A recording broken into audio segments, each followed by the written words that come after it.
여보, 여기 음식 정말 맛있지? 최영희가 촛불 아래에서 미소를 지으며 남편을 바라봤습니다.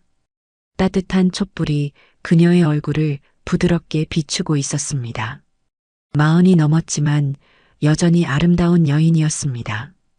응, 여기 정말 좋네. 이렇게 통째로 빌리다니. 고마워. 박태수가 감탄하며 고개를 끄덕였습니다. 40대 중반의 그도 관리를 잘한 탓에 여전히 젊어 보였습니다. 스타트업부터 시작해 대기업을 일궈낸 성공한 사업가답게 품격 있는 모습이었습니다. 밖은 10월의 차가운 비가 거리를 적시고 있었습니다. 네온사인들이 젖은 도로에 반사되어 형형색색의 무지개를 그려내고 있었습니다. 그리고 그 거리 한켠에 고급 일식당 타나카는 오늘 밤 오직 한 커플만을 위한 특별한 공간으로 변해 있었습니다. 결혼기념일을 맞은 이 박태수와 최영희 부부를 위한 공간인 것입니다. 고마워, 영희야. 이런 특별한 날을 만들어줘서. 태수가 진심을 담아 아내의 손을 잡았습니다. 식당 밖에서는 조비서가 검은 우산을 받쳐들고 조용히 서 있었습니다. 40대 초반의 그는 회사 창업부터 지금까지 태수를 보필하고 있는 믿음직한 사람이었습니다. 내리는 비에 그의 옷도 조금씩 젖어갔지만 전혀 개의치 않는 표정이었습니다. 자, 이제 메인 요리가 나올 거예요. 영희가 기대에 찬 목소리로 말했습니다. 곧이어 하얀 앞치마를 두른 직원이 정성스럽게 차려진 요리를 가져왔습니다. 접시마다 마치 예술작품 같은 음식들이 담겨 있었습니다. 태수는 저절로 감탄사가 나왔습니다. 와, 정말 멋있네. 이런 음식은 처음 봐. 태수는 젓가락을 천천히 들어 올렸습니다. 은은한 조명 아래에서 음식이 더욱 맛있어 보였습니다. 향긋한 냄새가 코끝을 자극했습니다. 입에 침이 돌기 시작했습니다. 음식을 집어 입에 넣으려는 바로 그 순간, 쾅! 갑작스럽게 식당 문이 거칠게 열렸습니다. 차가운 바람과 함께 빗방울들이 식당 안으로 날아들었습니다. 따뜻했던 실내 공기가 순식간에 차갑게 변했습니다. 먹지 마세요. 아저씨 그거 먹으면 안 돼요. 온몸이 비에 흠뻑 젖은 아이가 숨을 헐떡이며 뛰어들어왔습니다. 10살이 조금 넘어 보이는 어린 남자아이였습니다. 아이가 입고 있는 옷은 너무 컸습니다. 마치 어른 옷을 입은 것처럼 보였습니다. 여러 번 기워진 흔적도 곳곳에 보였습니다. 하지만 그 아이의 눈빛만큼은 맑고 투명했습니다. 그 눈에는 절박함과 간절함이 가득 담겨 있었습니다. 거짓말을 하는 아이의 눈이 아니었습니다. 정말로 무서운 일이 일어날 것 같다는 공포가 그대로 드러나 있었습니다. 어머! 영희가 깜짝 놀라며 소리쳤습니다. 손에 들고 있던 물잔이 흔들렸습니다. 태수는 젓가락을 든 채로 완전히 멈춰 있었습니다. 시간이 정지된 것 같았습니다. 아이의 절박한 눈빛이 그의 마음을 강하게 흔들었습니다. 뭔가 이상했습니다. 저런 어린아이가 이렇게 절박하게 소리칠 이유가 뭘까요? 그것도 독이라는 무서운 말을 하면서 말입니다. 아이의 목소리에는 거짓이 전혀 없어 보였습니다. 오히려 진짜 위험한 일이 일어날 것 같은 소름 끼치는 느낌이 들었습니다. 태수의 손이 미세하게 떨리기 시작했습니다. 젓가락을 든 손이 음식 위에서 멈춰 있었습니다. 마치 시간이 멈춘 것 같았습니다. 사장님, 죄송합니다. 제가 처리하겠습니다. 조비서가 빗소리를 뚫고 급히 뛰어들어왔습니다. 평소 침착하고 냉정한 그도 이런 돌발 상황에는 당황한 기색이 역력했습니다. 그의 정장도 빗물로 젖어 있었습니다. 조비서는 아이의 팔을 부드럽지만 단호하게 잡으려 했습니다. 하지만 아이는 필사적으로 저항했습니다. 절대 먹지 마세요. 독이 들어 있어요. 아이가 조비서에게 끌려나가면서도 목청껏 소리쳤습니다. 목소리가 쉬어서 더욱 애절하게 들렸습니다. 마치 정말로 누군가의 생명이 위험에 처해 있다는 듯한 절박함이었습니다. 제발 믿어주세요. 정말이에요. 아이가 계속 소리쳤습니다. 태수의 심장이 더욱 빠르게 뛰기 시작했습니다. 등에 차가운 땀이 흘렀습니다. 직감적으로 뭔가 심상치 않다는 느낌이 들었습니다. 여보, 괜찮아요? 저 아이 때문에 우리 행복한 결혼 기념일을 방해받지 말아요. 자, 어서 먹어요, 여보. 영희는 당황했지만 분위기를 풀기 위해 웃으며 말했습니다.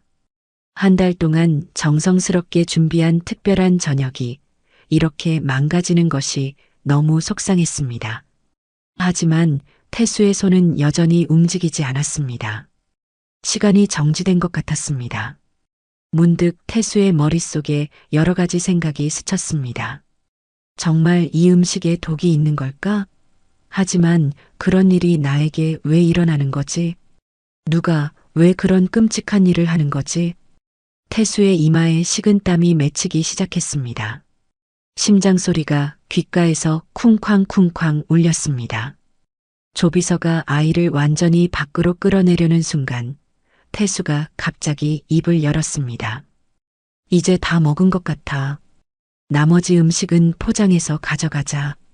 태수가 결심한 듯 말했습니다. 왜요? 저 아이 때문에요? 영희가 당황하며 물었습니다. 목소리에 실망감이 가득했습니다. 그냥 갑자기 배가 부르네. 다음에 꼭 먹을게. 태수의 목소리에는 흔들리지 않는 확신이 있었습니다. 뭔가 위험한 냄새를 맡은 야생동물처럼 그의 본능이 강하게 경고하고 있었습니다. 그래요. 당신이 원한다면. 영희가 깊은 한숨을 쉬며 고개를 끄덕였습니다. 아쉬움과 실망감이 얼굴에 그대로 드러났습니다. 식당 직원들이 재빨리 음식을 포장하기 시작했습니다. 정성스럽게 만든 요리들이 일회용 용기에 담겼습니다. 30분 후 두 사람은 정성스럽게 포장된 음식들을 들고 차에 올랐습니다. 비는 여전히 내리고 있었습니다. 차창에 빗방울들이 끝없이 떨어졌습니다. 차 안은 어색한 침묵이 흘렀습니다. 그 아이 정말 이상했어요. 영희가 창밖에 흐려진 거리를 바라보며 말했습니다. 그러게 말이야. 근데 정말 절박해 보였어. 태수도 창밖을 보며 답했습니다. 집에 도착하자마자 태수는 조비서를 현관 밖으로 불렀습니다. 이거 연구소로 보내서 성분 검사해봐. 아무에게도 말하지 말고. 태수가 포장된 음식을 건네며 목소리를 낮춰 말했습니다. 그의 목소리에는 긴장감과 불안감이 가득했습니다. 손도 미세하게 떨리고 있었습니다. 네, 사장님. 조비서가 심각한 표정으로 고개를 끄덕였습니다. 영희는 이 상황을 모른 채 2층으로 올라가 씻으러 갔습니다. 계단을 오르는 그녀의 발걸음 소리가 조용한 집안에 울렸습니다. 욕실에서 물 흐르는 소리가 들려왔습니다. 태수는 거실에 혼자 남아 거대한 창문 앞에 서서 밖을 바라봤습니다. 빗방울이 창문을 타고 끝없이 흘러내렸습니다. 마치 그의 불안하고 복잡한 마음처럼 말입니다.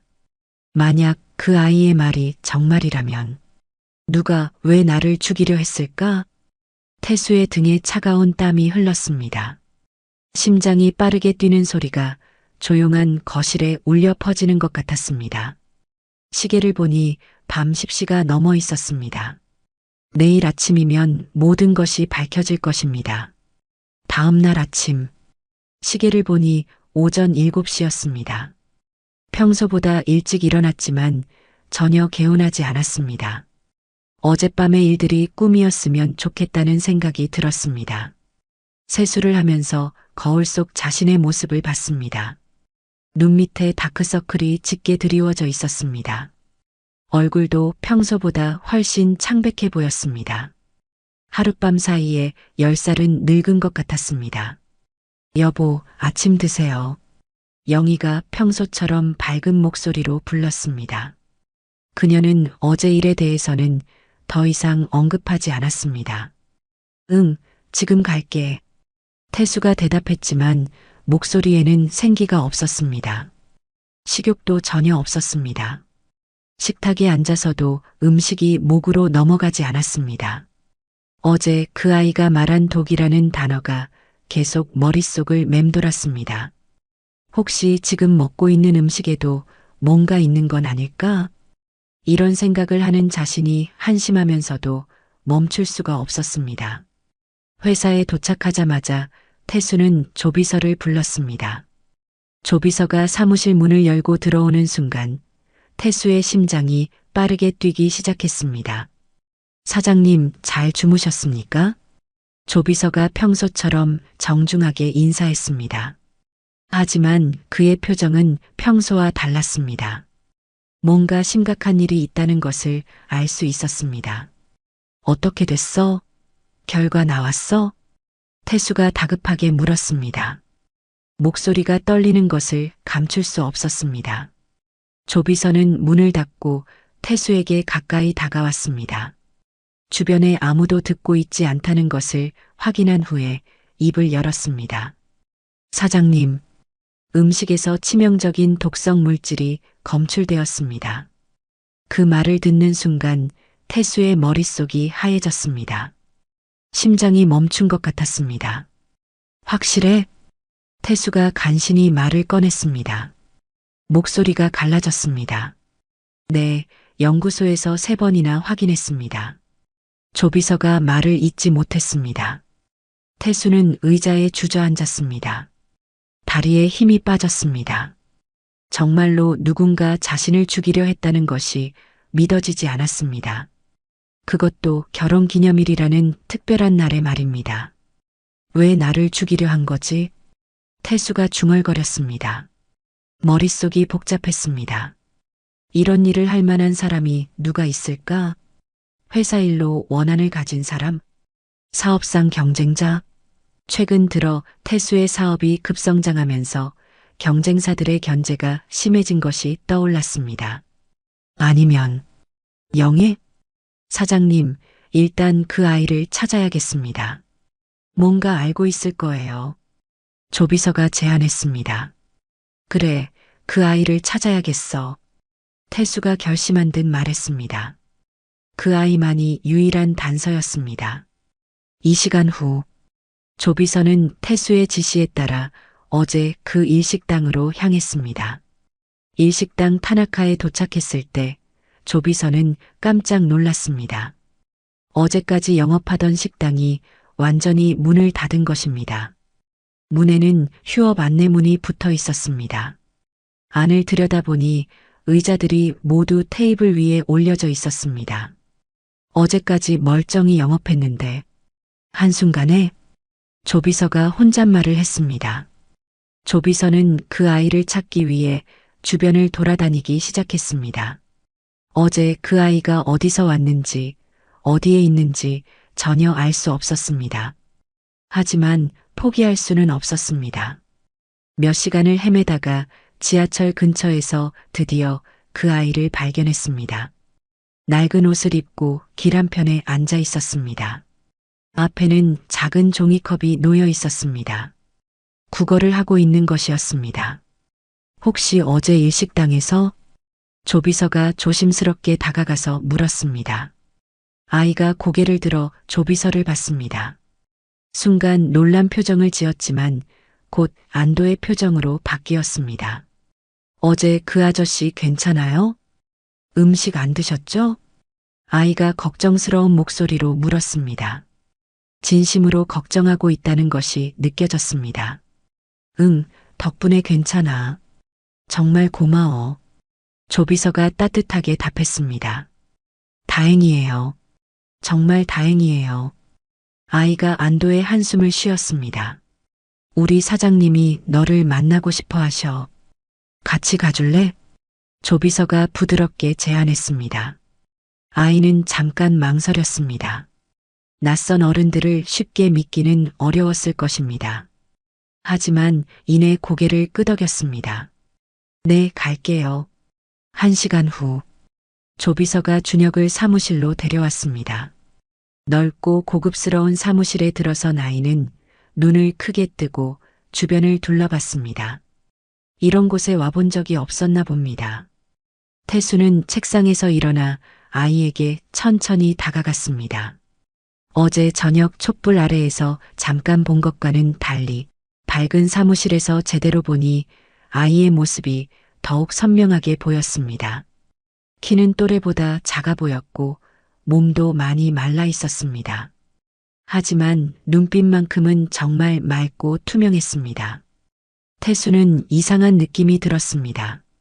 이 아이를 보니 가슴 한편이 아프면서도 동시에 따뜻해지는 느낌이었습니다. 왜 그런지 자신도 알 수 없었습니다. 이상하다. 왜 이 아이를 보니 가슴이 이렇게 아프지? 태수는 그저 가난한 아이에 대한 동정이라고 생각하고 넘겼습니다. 정말 고마워. 내가 없었으면 나는 죽었을 거야. 태수가 진심을 담아 말했습니다. 아니에요. 당연한 거예요. 준혁이 수줍게 대답했습니다. 당연한 게 아니야. 넌 내 생명의 은인이야. 태수가 아이의 어깨에 손을 올리며 말했습니다. 아이의 어깨가 생각보다 훨씬 말랐습니다. 뼈가 그대로 만져질 정도였습니다. 준혁이 고개를 들어 태수를 바라봤습니다. 그 눈에는 감동이 가득했습니다. 아마 이런 말을 들어본 적이 없었나 봅니다. 너에게 뭘 해주고 싶은데 뭘 해주면 좋을까? 갖고 싶은 것 없니? 태수가 따뜻하게 물었습니다. 아무것도 필요 없어요. 아저씨가 괜찮으시면 그걸로 충분해요. 준혁이 진심으로 대답했습니다. 이런 순수한 답변에 태수의 마음이 더욱 따뜻해졌습니다. 부모님은 어디 계시니? 태수가 조심스럽게 물었습니다. 아이의 사정이 궁금했습니다. 엄마는 병원에, 아빠는 없어요. 준혁의 목소리가 갑자기 작아졌습니다. 슬픈 표정이 얼굴에 스쳤습니다. 병원에? 많이 아프시구나. 태수가 안타까운 마음으로 물었습니다. 네. 오래전부터. 준혁이 더 이상 말하지 않았습니다. 너무 아픈 기억인 것 같았습니다. 그럼 지금은 어떻게 살고 있어? 태수가 이어서 물었습니다. 원래 그 식당에서 재워주고 밥도 먹여주고 했었어요. 그런데 그 식당이 갑자기 문을 닫고 그냥 거리에서 살고 있어요. 준혁이 자신의 처지를 부끄러워하며 말했습니다. 태수의 마음이 더욱 아팠습니다. 그 일식당과는 어떤 관계야? 태수가 본격적으로 사건에 대해 물어보기 시작했습니다. 그 식당 아저씨는 저한테 엄청 잘해주세요. 남은 음식도 많이 주시고 추울 때는 따뜻한 곳에서 쉬게도 해주시고. 준혁이 고마운 마음을 담아 말했습니다. 그럼 어제 일은 어떻게 알게 된 거야? 독이 들어있다는 걸? 태수가 핵심적인 질문을 했습니다. 준혁은 잠깐 망설였습니다. 말해도 될지 고민하는 것 같았습니다.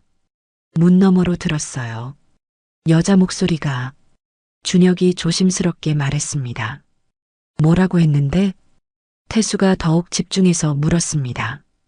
이걸 그 사람 음식에 넣어. 절대 들키면 안 되라고. 준혁이 그때 들었던 말을 그대로 따라했습니다. 태수의 심장이 빠르게 뛰기 시작했습니다. 여자 목소리. 설마 영애? 그 여자가 누구였어? 어떻게 생겼어? 태수가 다급하게 물었습니다. 못 봤어요. 목소리만 들었어요. 문이 닫혀 있어서. 준혁이 아쉬워하며 대답했습니다. 목소리는 어땠어? 나이가 많은 여자? 젊은 여자? 태수가 계속 질문했습니다. 잘 모르겠어요. 그냥 여자 목소리였어요.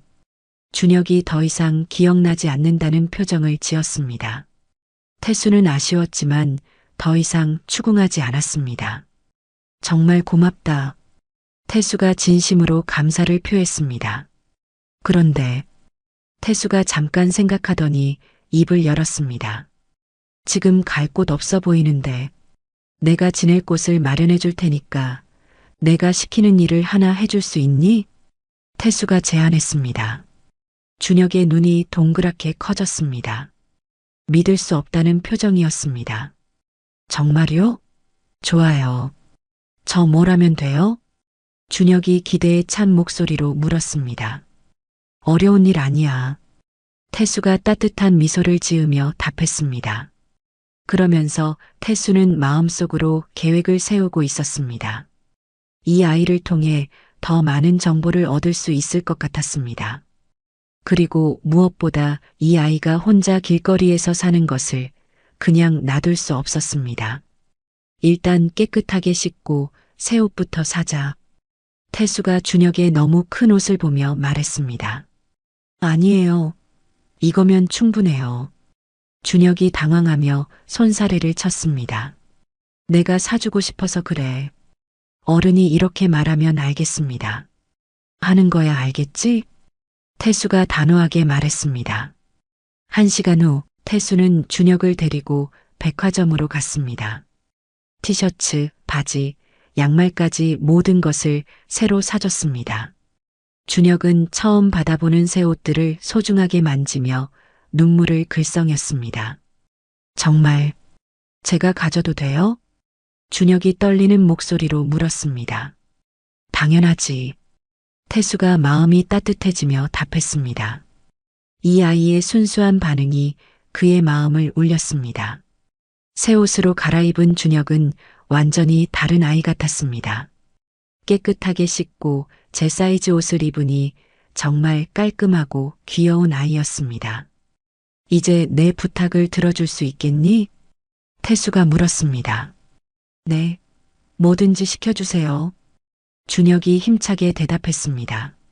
나 내일부터 싱가포르에 4일간 출장을 가야 해. 그동안 우리 집을 지켜봐 줄 수 있어? 태수가 제안했습니다. 집을요? 응. 내가 같이 사는 아내가 있는데 나 없을 때 잠깐 지켜만 보면 돼. 네. 열심히 할게요. 준혁이 신이 나서 대답했습니다. 드디어 따뜻한 집에서 잘 수 있다는 것이 꿈만 같았습니다. 태수는 자신의 개인 번호와 조비서의 번호를 종이에 적어서 준혁에게 건넸습니다. 뭔가 이상한 일이 있으면 바로 전화해. 준혁이 그 종이를 소중하게 받아서 주머니에 넣었습니다. 태수는 조비서를 따로 불렀습니다. 이 아이 잘 돌봐주고 이 아이를 도와서 내 아내랑 주변 사람들을 잘 조사해줘. 네, 사장님. 알겠습니다. 조비서가 진지하게 고개를 끄덕였습니다. 태수는 준혁을 바라보며 생각했습니다. 이 아이가 자신의 생명을 구해준 것은 운명이었을까요? 아니면 단순한 우연이었을까요? 어쨌든 모든 것은 이제 시작이었습니다. 누가 자신을 죽이려 했는지 그 이유는 무엇인지 반드시 알아내야 했습니다. 다음 날 태수는 싱가포르 마리나 베이 샌즈 호텔의 47층 스위트룸에서 창밖을 바라보고 있었습니다. 눈부신 도시의 야경이 펼쳐져 있었지만 그의 마음은 전혀 평온하지 않았습니다. 중요한 계약 미팅을 위해 온 출장이었지만 집에서 벌어질 일들이 계속 신경 쓰였습니다.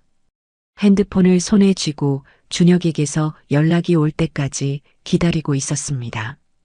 오후 3시경 드디어 핸드폰이 울렸습니다. 태수가 급하게 전화를 받았습니다. 사장님, 조비서입니다. 준혁이한테 연락이 왔습니다. 무슨 일 있어? 태수가 긴장하며 물었습니다. 집에 남자가 왔다고 합니다. 키가 크고 검은 벤츠를 타고 왔다고 하네요. 조비서가 신중하게 전달했습니다. 태수의 심장이 빠르게 뛰기 시작했습니다. 드디어 뭔가 일이 벌어지고 있는 것 같았습니다. 바로 가봐. 그리고 준혁이한테 그 남자가 나올 때까지 계속 지켜보라고 해줘. 태수가 다급하게 지시했습니다. 같은 시간 준혁은 태수의 집이 잘 보이는 곳에서 상황을 지켜보고 있었습니다. 검은 벤츠가 집 앞에 주차되어 있었고 키 큰 남자가 집 안으로 들어간 지 벌써 20분이 지났습니다.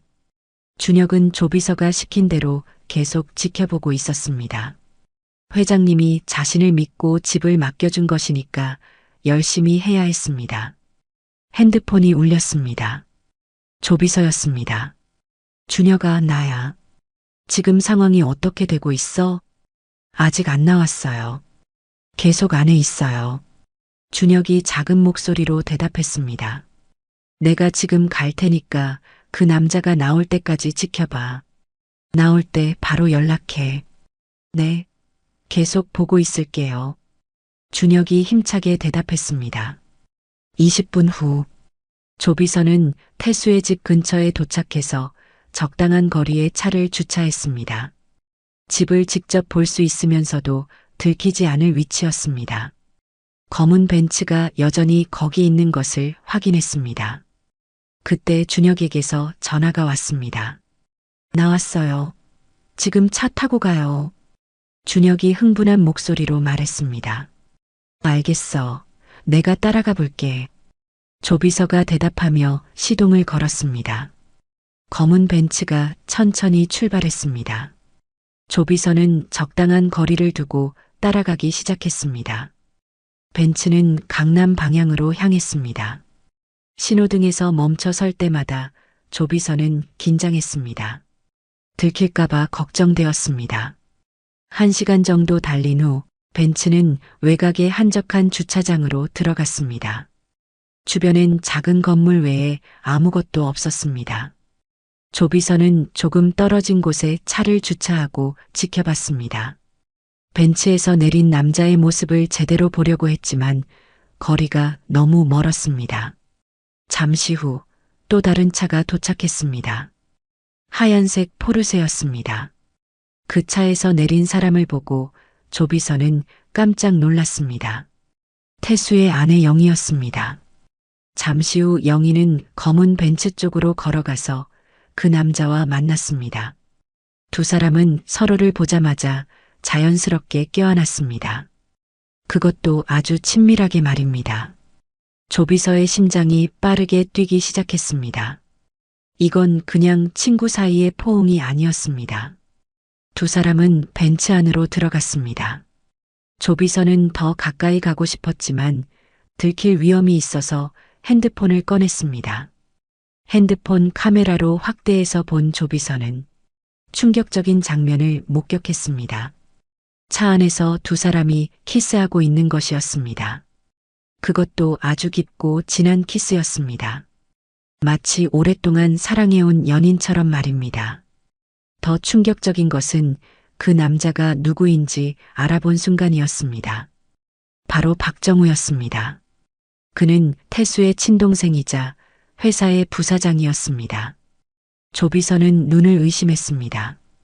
다시 한번 자세히 봤습니다. 틀림없었습니다. 이럴 수가. 조비서의 머릿속이 하얘졌습니다. 태수가 가장 믿고 의지하는 동생이 아내와 불륜을 저지르고 있다니요. 두 사람은 약 10분간 차 안에서 애정행각을 벌였습니다. 조비서는 차마 계속 볼 수 없어서 핸드폰을 내려놓았습니다. 너무 충격적이었습니다. 잠시 후 두 사람이 차에서 나왔습니다. 조비서는 어떻게 해야 할지 몰랐습니다. 이런 일을 태수에게 어떻게 말해야 할까요? 하지만 알려야 했습니다. 그날 밤 11시, 태수는 호텔방에서 초조하게 기다리고 있었습니다. 조비서로부터 연락이 와야 할 시간이었습니다. 드디어 핸드폰이 울렸습니다. 사장님, 충격적인 걸 봤습니다. 조비서의 목소리가 심각했습니다. 뭘 봤는데? 태수가 불안한 마음으로 물었습니다. 조비서는 잠깐 망설였습니다. 어떻게 말해야 할지 고민되었습니다. 사모님이 불륜을 하고 있었습니다. 태수는 당황했습니다. 어느 정도 예상은 하고 있었지만 실제로 얘기를 들으니 머리가 하얘졌습니다. 그 남자는 누구야? 그 남자는 정우 부사장님이었습니다. 뭐라고? 태수가 놀라며 물었습니다. 사모님과 키스하는 걸 직접 봤습니다. 그 말을 듣는 순간 태수의 세상이 무너지는 것 같았습니다. 핸드폰을 든 손이 떨렸습니다. 핸드폰을 바닥에 내던지고 싶은 충동이 들었습니다. 확실해? 정말 정우야? 태수가 마지막으로 확인했습니다. 네, 틀림없습니다. 조비서가 확신에 찬 목소리로 답했습니다. 태수는 침대에 주저앉았습니다. 다리에 힘이 빠졌습니다. 믿을 수 없었습니다. 한 사람도 모자라서 가장 믿었던 두 사람이 자신을 배신하고 있다니요. 사장님, 괜찮으신가요? 조비서가 걱정스럽게 물었습니다. 다시 연락할게. 태수가 힘없는 목소리로 말하고 전화를 끊었습니다. 태수는 침대에 앉아서 창밖을 바라봤습니다. 화려한 도시의 불빛들이 반짝이고 있었지만 그의 마음은 칠흑 같았습니다. 그래, 이제 모든 게 보이는군. 태수가 혼잣말을 했습니다. 목소리에는 분노와 절망이 섞여 있었습니다. 모든 퍼즐이 맞춰지기 시작했습니다. 왜 독을 넣었는지, 정우는 나만 없으면 회사를 독차지할 수 있어. 영희는 모든 재산을 가질 수 있고, 태수가 냉정하게 분석했습니다. 둘이 짜고 나를 제거하려 했던 거야. 그 생각을 하니 온몸에 소름이 돋았습니다. 부모님이 돌아가신 후 정우만 믿고 살았는데, 정우가 유일한 가족이었는데, 태수의 목소리가 갈라졌습니다.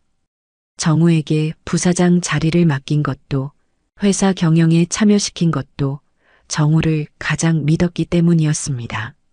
하지만 결과는 이렇게 처참했습니다. 시간이 지나면서 태수는 점차 냉정해지기 시작했습니다. 성공한 사업가답게 감정보다는 이성이 앞서기 시작했습니다. 차분하게 생각했습니다. 분류는 받지만 독살 시도에 대한 직접적인 증거가 필요해. 법적으로 그들을 처벌하려면 더 확실한 증거가 필요했습니다. 태수의 눈에 차가운 빛이 돌았습니다. 복수를 다짐하는 눈빛이었습니다. 핸드폰을 들어 조비서에게 전화했습니다. 조비서, 어떻게든 식당 주인을 빨리 찾아야 해. 네, 사장님. 최대한 조심스럽고 빠르게 진행하겠습니다. 전화를 끊고 태수는 다시 창밖을 바라봤습니다. 새벽이 다가오고 있었습니다. 하늘이 조금씩 밝아지고 있었습니다. 태수는 결심했습니다. 그들이 먼저 게임을 시작했으니 이제는 자신의 차례였습니다. 조금만 기다려. 태수가 중얼거렸습니다. 출장 마지막 날. 태수는 중요한 계약 회의를 앞두고 있었습니다. 동남아시아 진출을 위한 핵심적인 미팅이었습니다. 몇 달 동안 준비해온 프로젝트였지만 마음은 온통 한국에 가 있었습니다.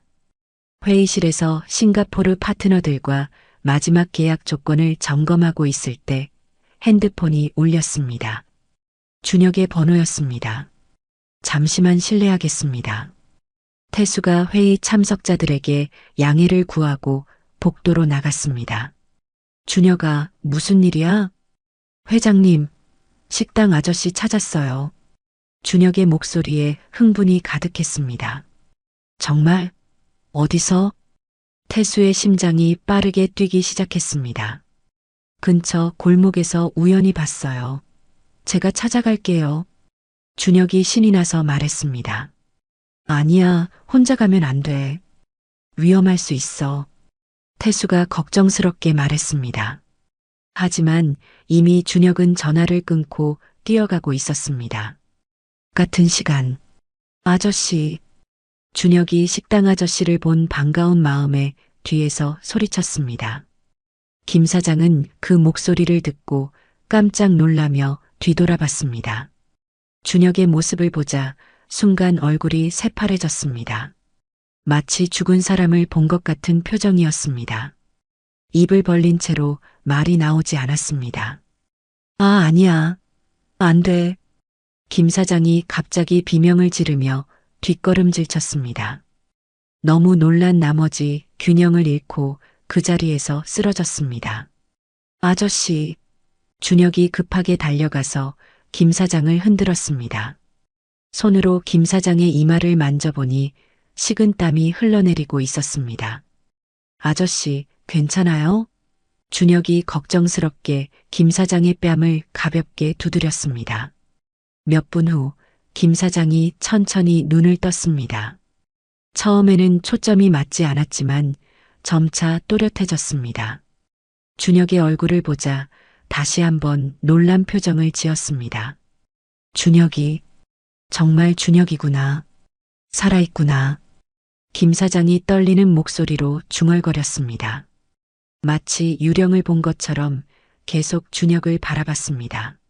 네, 저예요. 아저씨 괜찮으세요?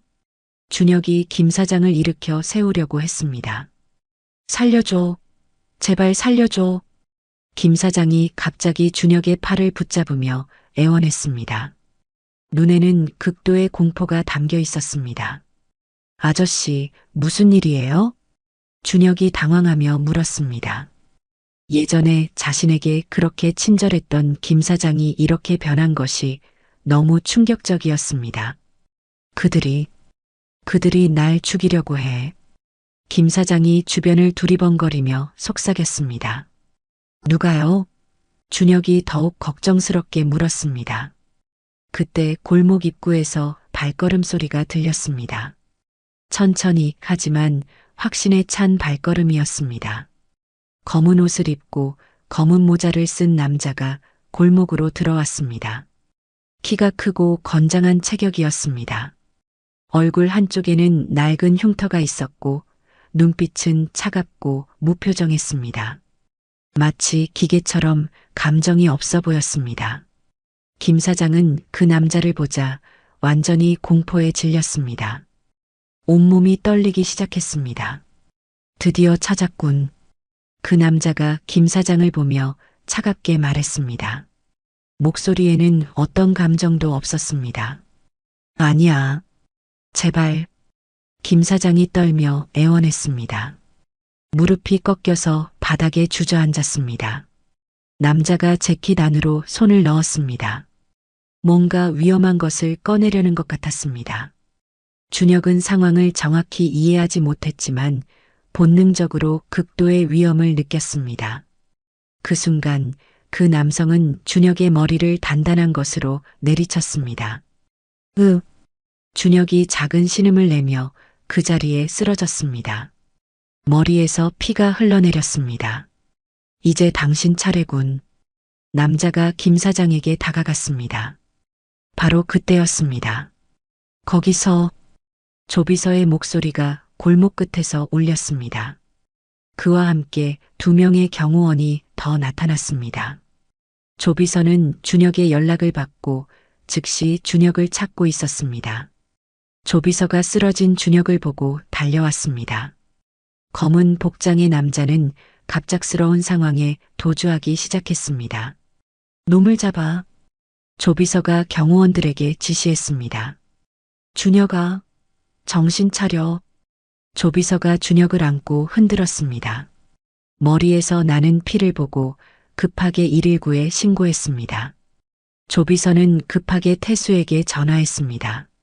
사장님, 준혁이가 다쳤습니다. 뭐? 태수의 목소리에 패닉이 섞여 있었습니다. 중요한 계약 회의를 중단하고 복도로 나온 상태였습니다. 머리를 맞아서 병원에 이송했습니다. 조비서가 다급하게 설명했습니다. 기다려, 당장 들어갈게. 태수가 소리쳤습니다. 사장님, 회의는 어떻게 하시고? 조비서가 걱정스럽게 물었습니다. 지금은 준혁이가 더 중요해. 태수가 단호하게 말하고 전화를 끊었습니다. 6시간 후, 태수는 싱가포르에서 곧바로 한국으로 돌아왔습니다. 준혁이 걱정돼서 수억 원짜리 계약을 포기하고 달려온 것이었습니다.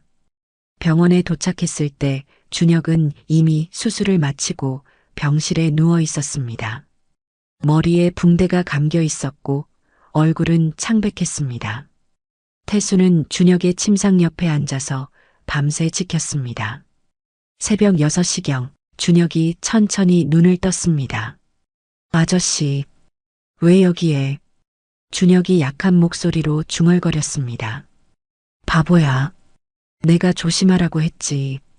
태수가 준혁의 손을 잡으며 말했습니다. 목소리가 떨렸습니다. 죄송해요. 준혁이 눈물을 글썽이며 말했습니다. 괜찮아.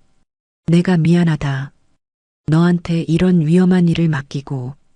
태수가 준혁의 머리를 조심스럽게 쓰다듬으며 말했습니다. 같은 시간, 다른 장소. 조비서는 범인을 붙잡아서 신문하고 있었습니다. 경호원들이 결국 그 남자를 붙잡아온 것이었습니다. 누가 시켰어? 조비서가 차갑게 물었습니다. 모르겠습니다. 정말 몰라요. 끝까지 입 다물 거야? 정말 모르겠다고요. 살인범이 울먹이며 말했습니다. 경호원 중 한 명이 그의 휴대폰을 뒤져보고 있었습니다. 조비서님, 여기 통화 기록이 있습니다. 경호원이 휴대폰을 들고 왔습니다. 송진태라는 사람에게서 계속 전화가 와 있네요.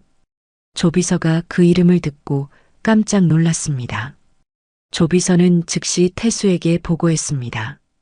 사장님, 부사장님의 비서, 송진태가 시킨 일인 것 같습니다. 그 말을 들은 태수는 충격을 받았습니다. 결국 정우가 직접 지시한 거구나. 이제 모든 것이 명확해졌습니다. 정우와 영희가 공모해서 자신을 제거하려 했고 김 사장을 통해 독을 넣었으며 그것이 실패하자 김 사장을 죽이려 했던 것입니다. 이틀 후 조비서는 준혁과 김 사장을 외곽의 안전한 펜션으로 데려갔습니다.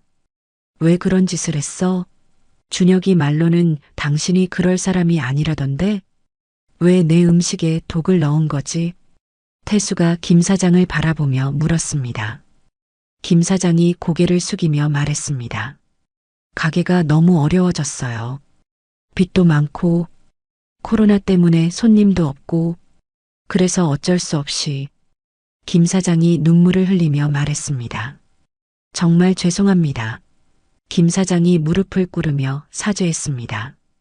태수는 잠시 생각에 잠긴 후 말을 꺼냈습니다.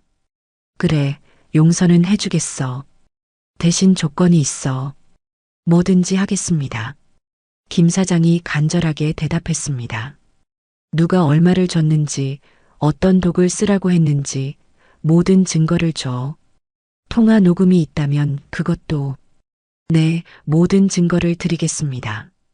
그리고 하나 더 있어. 태수는 김 사장에게 자신의 계획을 얘기했습니다. 그 계획을 들은 김 사장은 놀랐지만 이내 고개를 끄덕이며 승낙했습니다. 이제 모든 준비가 끝났어. 남은 것은 복수뿐. 2주 후 태수의 집. 여보, 요즘 많이 바빠 보이네요. 영희가 거실에서 책을 읽고 있는 남편에게 다가오며 말했습니다. 싱가포르에서 돌아온 후 태수가 평소보다 말수가 적어진 것이 조금 신경 쓰였습니다. 회사 일이 좀 복잡해져서. 태수가 자연스럽게 답했습니다. 여보, 다음 주 여보 생일이니까 가족들 다 불러서 집에서 특별한 파티하자. 태수가 제안했습니다. 정말요? 영희가 기뻐하며 눈을 반짝였습니다. 최고의 셰프를 불렀어. 태수가 의미심장한 미소를 지으며 말했습니다. 와, 어떤 셰프요? 유명한 분인가요? 영희가 더욱 흥미를 보였습니다. 그건 당일의 깜짝 선물이야. 그리고 정우도 부르고 우리 친척들도 다 불러서 성대하게 하자. 태수가 말했습니다. 정우를 언급할 때 목소리에 미묘한 차가움이 있었지만 영희는 눈치채지 못했습니다. 좋아요. 정우 씨도 오랜만에 보겠네요. 온 가족이 모이는 자리가 되겠어. 태수가 말했습니다. 속으로는 마지막 가족 모임이라고 생각하고 있었습니다. 시간이 흘러 생일 파티 당일. 태수는 하루 종일 파티 준비에 신경을 썼습니다. 그 모습은 마치 정말로 사랑하는 아내의 생일을 진심으로 축하하는 것처럼 보였습니다. 영희는 새로 산 붉은색 드레스를 입고 화장을 정성스럽게 했습니다. 거울 속의 자신이 아름다워 보였습니다. 오늘이 얼마나 특별한 날인지, 그리고 얼마나 끔찍한 날인지 전혀 모르고 있었습니다. 와, 정말 예쁘게 꾸몄네. 오늘 주인공다워. 태수가 드레스를 입은 아내를 보며 말했습니다. 그 말에는 진심이 전혀 없었지만 영희는 알 수 없었습니다. 고마워요. 이렇게 준비해줘서 정말 행복해요. 영희가 남편을 포옹하며 말했습니다. 오후 6시가 되자 초인종이 울렸습니다. 영희가 기대에 차서 현관으로 향했습니다. 문을 열어보니 박정우가 서 있었습니다. 네이비 정장을 단정하게 차려입고 붉은 장미 꽃다발을 들고 있었습니다. 평소보다 더 신경 써서 옷을 입은 것 같았습니다. 형수님, 생일 축하드려요. 정우가 환한 미소를 지으며 꽃다발을 건넸습니다. 고마워요, 정우 씨. 이렇게 예쁜 꽃까지. 영희가 꽃다발을 받으며 답했습니다. 두 사람은 자연스럽게 인사했지만 서로의 눈빛에는 미묘한 긴장감이 흘렸습니다. 정우야, 왔구나. 태수가 현관으로 나와서 동생을 맞았습니다. 평소와 다름없이 반갑게 인사했습니다. 포옹까지 했습니다. 형, 오랜만이야. 싱가포르 출장은 어땠어? 정우가 형의 어깨를 가볍게 두드리며 물었습니다. 응, 정말 많은 걸 얻고 왔어. 태수가 의미심장하게 답했습니다. 이어서 다른 친척들도 하나둘 도착했습니다. 곧 거실이 사람들의 웃음소리와 대화소리로 북적였습니다. 언니, 오늘 정말 예뻐. 고마워. 이렇게 다들 와줘서. 영희가 행복한 표정으로 답했습니다. 1시간 정도 담소를 나눈 후 태수가 손뼉을 치며 사람들의 주의를 끌었습니다. 자, 이제 오늘의 메인 이벤트인 만찬 시간입니다. 대체 어떤 셰프가 오는 거예요? 정말 궁금해요. 영희가 기대에 찬 목소리로 물었습니다.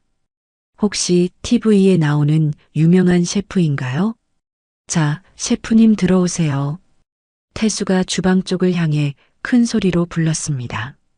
모든 사람들의 시선이 주방 쪽으로 향했습니다. 기대와 설렘이 가득한 분위기였습니다. 주방 문이 열리며 하얀 셰프 복장을 한 사람이 나타났습니다. 그 사람이 천천히 거실로 들어오며 고개를 들어 얼굴을 드러내는 순간 영희와 정우의 얼굴이 순식간에 새파래졌습니다. 김 사장이었습니다. 그 순간 시간이 멈춘 것 같았습니다. 영희는 숨이 막혔습니다. 정우는 손에 들고 있던 와인잔을 떨어뜨릴 뻔했습니다. 안녕하세요. 오늘 특별한 요리를 담당할 김민호입니다. 김 사장이 정중하게 인사했습니다. 하지만 그의 목소리도 미세하게 떨리고 있었습니다. 영희와 정우는 서로 눈빛을 빠르게 교환했습니다. 들켰다는 것을 직감했습니다. 하지만 다른 가족들 앞에서 티를 낼 수는 없었습니다. 최대한 자연스럽게 행동해야 했습니다. 처음 뵙겠습니다. 아, 그리고 오늘 특별한 손님이 또 있어. 태수가 다시 말했습니다. 모든 사람의 관심이 태수에게 집중되었습니다. 준혁아, 들어와. 태수가 부르자 준혁이 들어왔습니다. 안녕하세요. 준혁이 밝게 인사했습니다. 처음 보는 어른들 앞에서 조금 긴장한 기색이 보였지만 예의 바르게 인사했습니다. 친척들은 갑작스럽게 나타난 아이를 보고 궁금해했습니다. 어머, 누구예요? 정말 귀여운 아이네요. 영희의 언니가 준혁을 보며 말했습니다. 이 아이는 우리 가족이 될 거야. 앞으로 함께 살 예정이고. 태수가 준혁의 어깨에 손을 올리며 발표했습니다. 친척들이 술렁였습니다. 갑작스러운 발표에 모두 놀랐습니다. 어머, 갑자기 무슨 말이에요? 입양하시는 건가요? 이 아이가 내 생명을 구해줬어. 그래서 가족으로 받아들이기로 했지.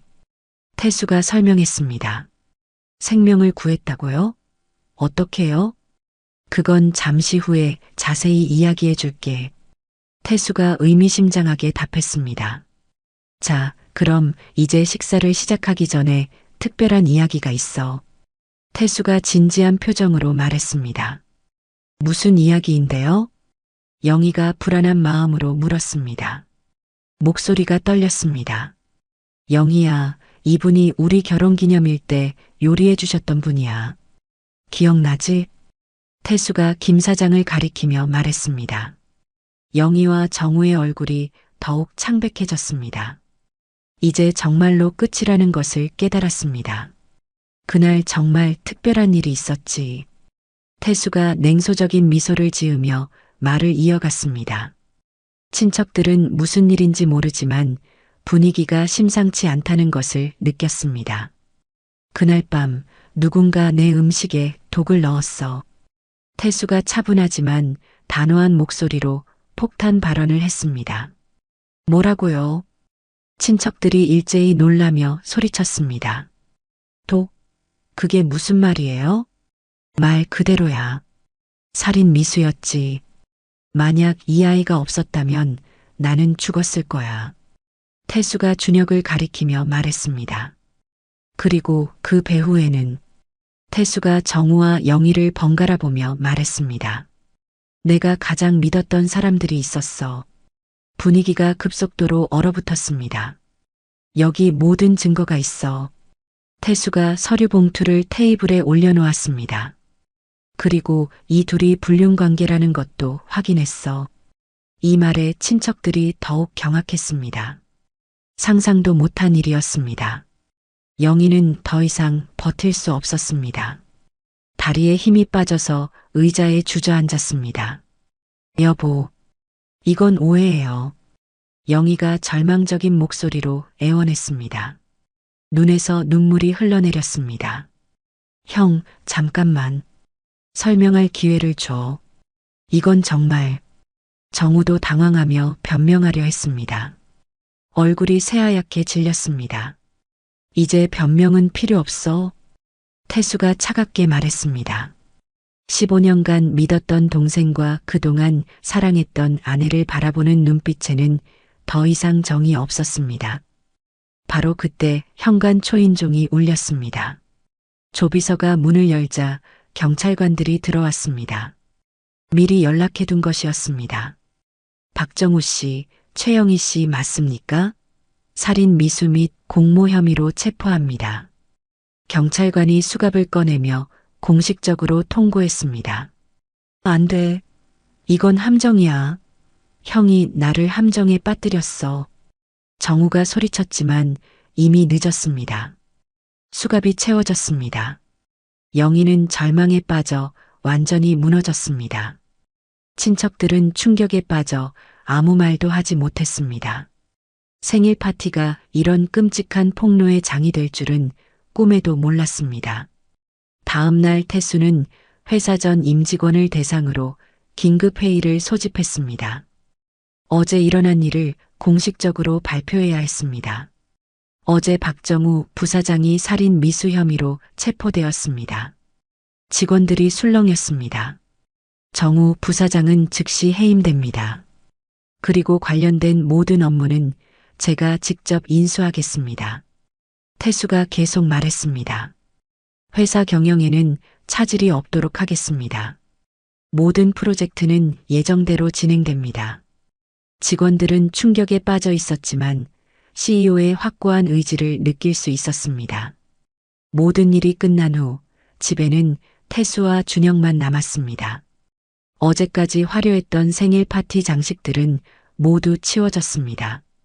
집이 텅 빈 것처럼 느껴졌습니다. 태수는 거실 소파에 앉아 창밖을 바라봤습니다. 아내도 동생도 모두 잃었습니다. 신뢰했던 모든 관계가 한순간에 무너졌습니다. 성공한 사업가였지만 이제 정말로 혼자가 되었습니다. 외로움과 허무함이 밀려왔습니다. 하지만 준혁이 있었습니다. 이 아이만이 유일한 위로였습니다. 괜찮으세요? 준혁이 조심스럽게 다가와서 물었습니다. 응, 괜찮아. 이제 모든 게 끝났으니까. 태수는 잠깐 조용히 준혁을 바라봤습니다. 이 아이에 대해 아직 모르는 것이 많았습니다. 지금까지는 급박한 상황들 때문에 제대로 물어볼 기회가 없었습니다. 그런데 어머니는 왜 병원에 계시는 거야? 그리고 너는 왜 혼자 사는 거고? 태수가 조심스럽게 물었습니다. 준혁의 얼굴이 갑자기 어두워졌습니다. 눈가에 눈물이 글썽였습니다. 5년 전부터 깨어나지 못하세요. 아무 말도 못하고 누워만 있으세요. 태수의 가슴이 먹먹해졌습니다. 식물인간이라는 뜻이었습니다. 그럼 혼자서 5년을 혼자 지냈다는 거야?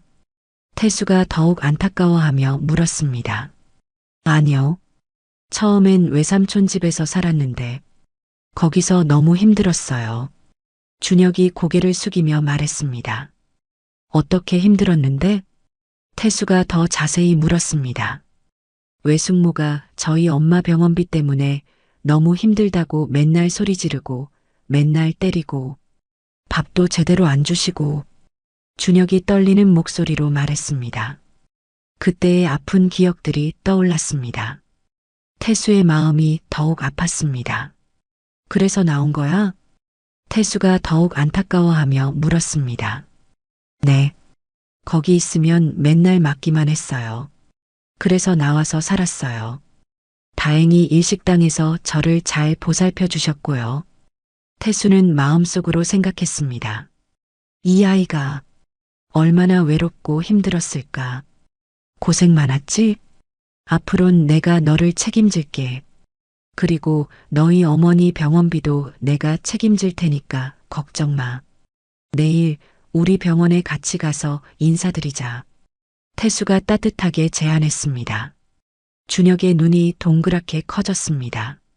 정말요? 엄마가 정말 좋아하실 거예요. 감사합니다. 준혁이 기뻐하며 말했습니다. 내가 내 생명을 구해줬는데 이 정도는 아무것도 아니야. 태수가 진심으로 말했습니다. 다음 날 오후 두 사람은 요양병원으로 향했습니다. 차 안에서 준혁은 계속 들떠 있었습니다. 오랜만에 엄마를 볼 수 있다는 기대감 때문이었습니다. 엄마 이름은 윤미래예요. 준혁이 자연스럽게 말했습니다. 그 순간 태수의 발이 브레이크를 밟았습니다. 차가 갑자기 멈췄습니다. 미래? 태수가 믿을 수 없다는 표정으로 되물었습니다. 심장이 빠르게 뛰기 시작했습니다. 네, 왜요? 혹시 아세요? 준혁이 궁금해하며 물었습니다. 태수는 머릿속이 하얘졌습니다. 윤미래라는 이름은 첫사랑의 이름이었습니다. 하지만 설마 같은 사람일 리는 없을 거라고 생각했습니다. 아니야. 그냥 예쁜 이름이네. 태수가 애써 침착하게 말했습니다. 병원에 도착한 태수와 준혁은 안내 데스크에서 병실 번호를 확인했습니다. 엘리베이터를 타고 올라가는 동안 태수의 심장은 계속 빠르게 뛰었습니다. 혹시나 하는 마음이 들었지만 동시에 그럴 리 없다고도 생각했습니다. 태수는 천천히 병실 문을 열었습니다. 준혁이 먼저 들어갔습니다. 엄마, 저 왔어요. 준혁이 침대 옆으로 다가가며 말했습니다. 태수는 뒤따라 들어가면서 침대에 누워있는 여성을 봤습니다. 그 순간 태수의 세상이 멈췄습니다. 침대에 누워있는 여성은 분명히 자신의 첫사랑 윤미래였습니다. 의식을 잃고 있어서 많이 야위어 있었지만 그 얼굴은 틀림없었습니다. 태수의 눈에서 눈물이 흘러내렸습니다. 미래야. 태수가 떨리는 목소리로 중얼거렸습니다. 15년 전의 기억들. 태수의 머릿속에 과거의 기억들이 파노라마처럼 스쳐 지나갔습니다. 태수야, 오늘 회의 어땠어? 퇴근 후 카페에서 미래가 걱정스럽게 물었습니다. 그때 태수는 새로운 사업 계획으로 스트레스를 받고 있었습니다. 힘들어. 투자자들을 설득하기가 쉽지 않아. 괜찮아. 당신은 할 수 있어. 나는 당신을 믿어. 미래가 태수의 손을 잡으며 격려해줬습니다. 미래야, 내가 성공하면 우리 결혼하자. 그때까지만 조금만 기다려줘. 응, 그럴게. 미래가 수줍게 웃으며 대답했습니다. 하지만 그 행복한 시간은 오래가지 않았습니다. 어느 날 갑자기 미래의 표정이 어두워졌습니다. 뭔가 큰 걱정이 있는 것 같았지만 말하지 않았습니다. 미래야, 무슨 일 있어? 요즘 표정이 안 좋아. 아무것도 아니야. 그냥 좀 피곤해서. 하지만 태수는 뭔가 이상하다는 것을 느꼈습니다. 그러던 어느 날, 태수야, 우리 아무래도 각자의 길을 가야 할 것 같아. 미래의 목소리에는 깊은 슬픔이 담겨 있었습니다. 무슨 소리야? 갑자기 왜 그런 말을 해? 아무래도 내가 방해가 될 것 같아. 당신은 꼭 성공해서 큰 사람이 되어야 해. 무슨 방해? 태수가 필사적으로 붙잡으려 했지만 미래는 이미 마음을 정한 것 같았습니다. 미안해. 행복해야 해. 그것이 미래가 태수에게 한 마지막 말이었습니다. 그날 이후 태수는 갑자기 사라진 미래를 찾을 수 없었습니다. 아저씨, 정말 우리 엄마 아세요?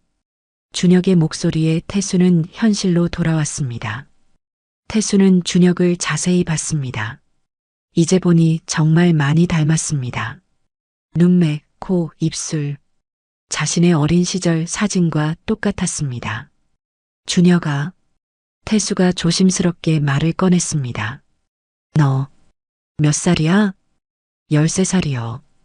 정확히 언제 태어났니? 2011년 3월 15일이요. 태수의 심장이 멈췄습니다. 미래와 헤어진 때로부터 정확히 9개월 후였습니다. 엄마가 아빠에 대해서 뭐라고 하셨어? 태수가 떨리는 목소리로 물었습니다. 아빠는 정말 좋은 사람이래요. 저를 많이 사랑했을 거라고. 하지만 아빠를 위해 떠나야 했다고. 준혁이 기억을 더듬으며 말했습니다. 그래도 언젠가는 만날 수 있을 거라고 했어요. 태수의 눈에서 눈물이 더욱 많이 흘렀습니다. 미래는 마지막까지 자신을 원망하지 않았던 것입니다. 태수는 준혁 앞에 무릎을 꿇었습니다. 준혁아, 미안해. 정말 미안해.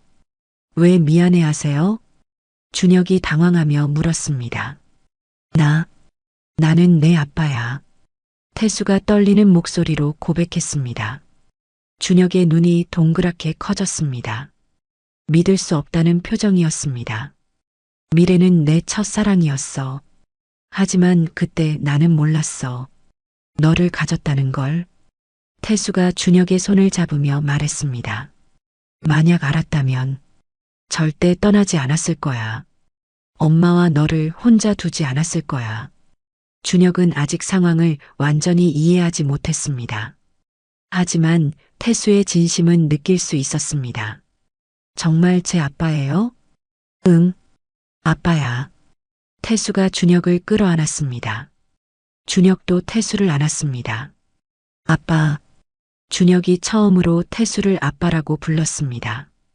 그 한마디에 태수의 마음이 무너졌습니다. 집으로 돌아온 후 태수는 잠을 이룰 수 없었습니다. 너무 많은 일이 하루에 일어났습니다. 준혁은 이미 잠들어 있었습니다. 처음으로 아빠를 부르며 잠든 아들의 모습을 보니 마음이 따뜻해졌습니다. 태수는 미래에게 쓸 편지를 썼습니다. 비록 의식이 없지만 전하고 싶은 말이 너무 많았습니다. 미래야, 드디어 다시 만났구나. 하지만 이런 모습으로 만나게 될 줄은 몰랐어. 준혁이를 봤어. 정말 훌륭하게 키웠더구나. 내가 얼마나 힘들었을지 생각하니 가슴이 아파. 왜 말하지 않았어? 나한테 말했다면 절대 너를 혼자 두지 않았을 텐데. 이제라도 늦지 않았어. 우리 다시 시작하자. 준혁이와 함께 행복한 가정을 만들자. 빨리 깨어나. 우리가 기다리고 있어. 사랑해. 태수가. 태수는 다음날 즉시 미래를 서울대학교 병원으로 이송했습니다. 최고의 의료진과 최상의 시설에서 치료받을 수 있도록 했습니다. 그동안 제대로 된 치료를 받지 못했던 미래에게 이제라도 최선을 다해주고 싶었습니다. 아빠, 엄마가 여기서 치료받으면 더 좋아질까요? 준혁이 새로운 병실을 둘러보며 물었습니다. 이전 요양병원과는 차원이 다른 시설이었습니다. 그럼 여기는 최고의 병원이야. 엄마도 훨씬 편안할 거야. 태수가 준혁의 머리를 쓰다듬으며 답했습니다. 태수는 준혁을 정식으로 입양하는 절차를 밟았습니다.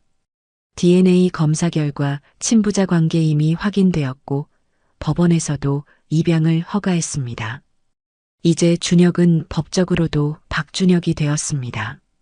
이제 정말 너는 내 아들이야. 태수가 입양 서류를 받아들고 말했습니다. 네, 아빠. 준혁이 환하게 웃으며 답했습니다. 두 사람은 매일 함께 병원에 갔습니다. 미래의 곁에 앉아서 하루 있었던 일들을 이야기했습니다. 미래야, 오늘 준혁이가 수학시험 95점 받았어. 정말 똑똑해, 우리 아들.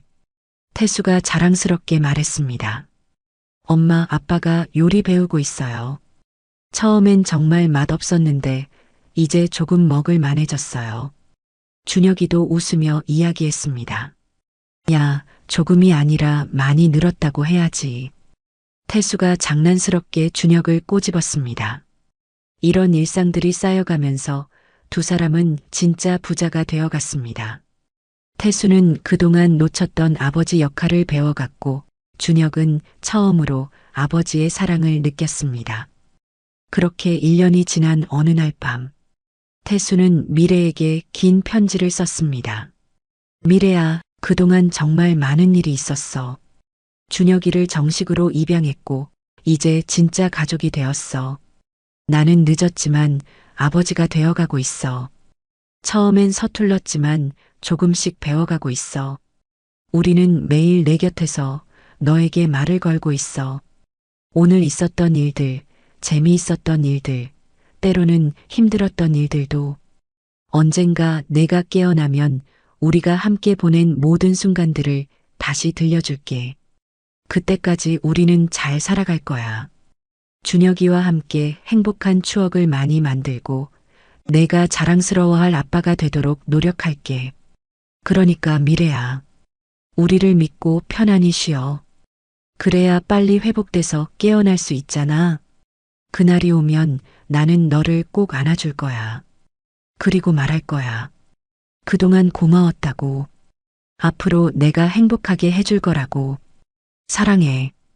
그리고 기다릴게, 영원히. 태수와 준혁이가. 태수는 이 편지를 미래의 침대 옆 서랍에 넣어두었습니다. 미래가 깨어날지는 아무도 모릅니다.